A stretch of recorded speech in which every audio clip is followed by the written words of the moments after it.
So 8 years ago, I founded a tea company, and I had all these dreams that I was going to be a budding entrepreneur, and tea got in the way because I discovered tea itself.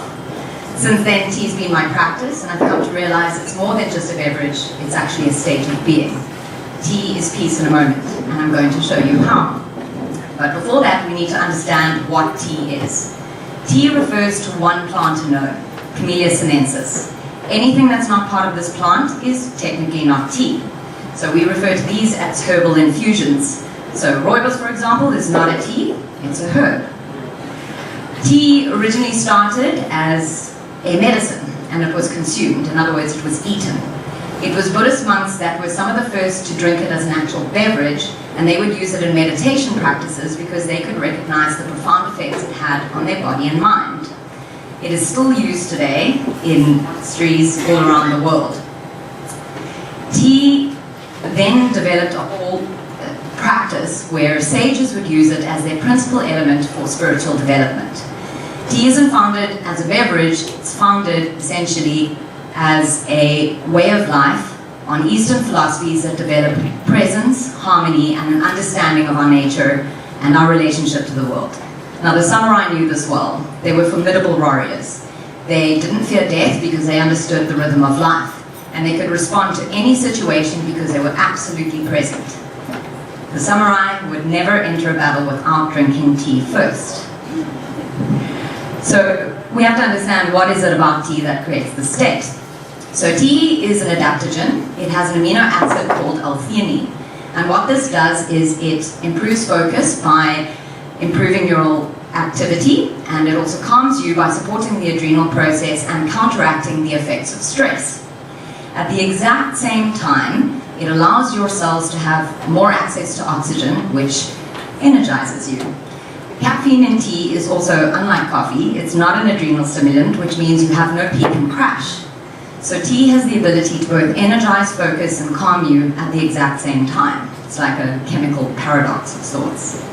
And of course, in today's modern world, we are so busy trying to get from A to Z that we miss everything in between. Life is chaos. We're juggling a million things and we can never actually deal with the task at hand, which of course causes us stress and strain. We're not present. There's a concept in Japan called Ishigoishi, and it means for this moment only. What it says is that no two moments are alike, and within each moment is a unique set of circumstances that will never again be repeated in that same way. If you can be present, you can harness all the potential in that moment. Similarly, if I'm making 2 cups of tea, I won't necessarily be able to get the exact same cup twice.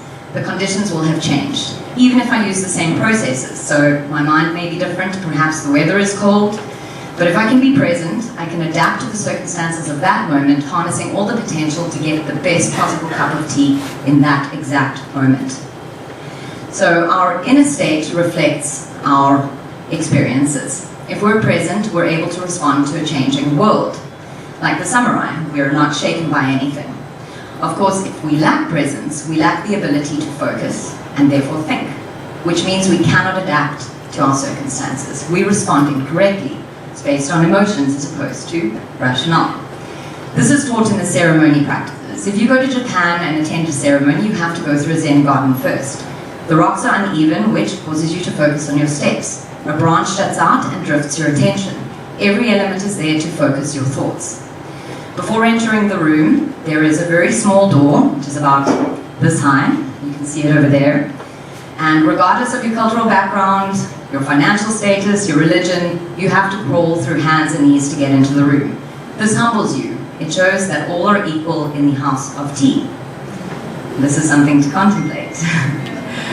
When you enter the room, there is a single wall. It's a very simple room with a scroll that has a Zen saying on it, and this is there to incite contemplation.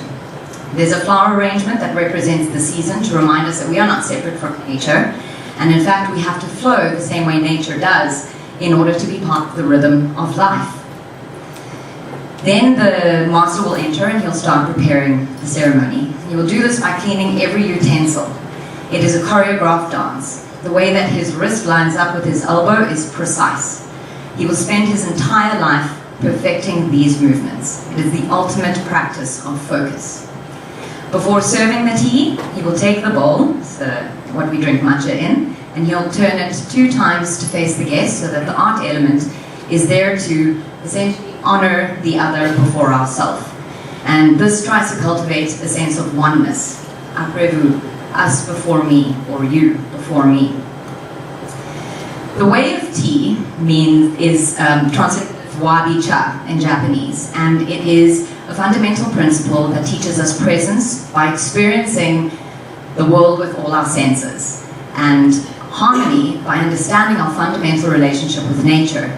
Over and above that is the understanding of our place in the world by really realizing all things are impermanent. In the practice of tea, we don't just contemplate these philosophies, but we put them into the practice of making tea itself. And this helps us cultivate that awareness in everyday life. It brings us to the present moment.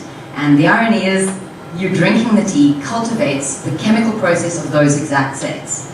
So next time you're drinking tea, listen to the boiling of the water, touch the leaves, admire the beauty of your cup, smell its aroma, and absorb its flavor with every cell in your body.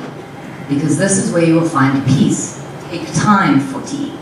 There's a Buddhist sage, Thich Nhat Hanh, and he has a very famous quote: "Drink your tea slowly and reverently, as if it is the axis on which the world revolves. Slowly, evenly, without rushing toward the future. Live the actual moment, for only this moment is life."